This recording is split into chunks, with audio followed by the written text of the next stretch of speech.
Petrol പമ്പുകളിൽ ഇന്ധനം നിറച്ച ശേഷം പണം നൽകാതെ തട്ടിപ്പ് നടത്തുന്നത് വർദ്ധിക്കുന്നതായി പരാതി. ഉപ്പളയിലും കുമ്പളയിലും തട്ടിപ്പ് നടന്നിരിക്കുന്നു.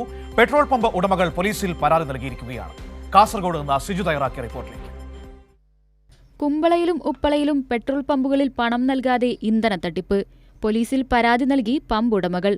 കുമ്പള ബദിയടുക്ക റോഡിലെ ഭാരത് പെട്രോൾ പമ്പിൽ ഇന്ധനം നിറച്ച ശേഷം ആൾട്ടോ കാറിലെത്തിയ സംഘമാണ് പണം നൽകാതെ കടന്നുകളഞ്ഞത്.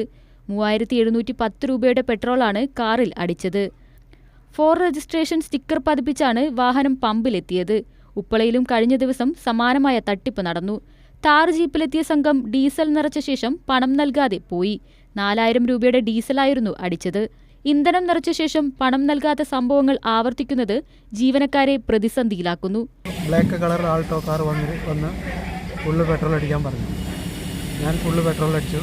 അതിൽ ആദ്യം തന്നെ അവർ ഗൂഗിൾ പേ ചോദിച്ചു. ഞാൻ ഗൂഗിൾ പേ കൊടുത്തു. ഗൂഗിൾ പേ 3710 രൂപ .51 ആയിരുന്നു.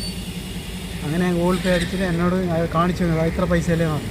ഞാൻ പറഞ്ഞു ഓക്കെ ഇത്ര പൈസയാണെന്ന് പറഞ്ഞു. ഇത്ര പൈസ കാറിൻ്റെ ഇത് ചില്ല് അടച്ചു വണ്ടിയെടുത്തൊരു സ്പീഡിൽ പോയി അവർ. സംഭവത്തിൽ പമ്പുടമകൾ കുമ്പള പോലീസിലും മഞ്ചേശ്വരം പോലീസിലും പരാതി നൽകി. തട്ടിപ്പ് നടത്തുന്നവരെ കണ്ടെത്തി കർശന നടപടി സ്വീകരിക്കണമെന്നാണ് പെട്രോൾ പമ്പ് ഉടമകളുടെ ആവശ്യം. കൈരളി ന്യൂസ്, കാസർഗോഡ്.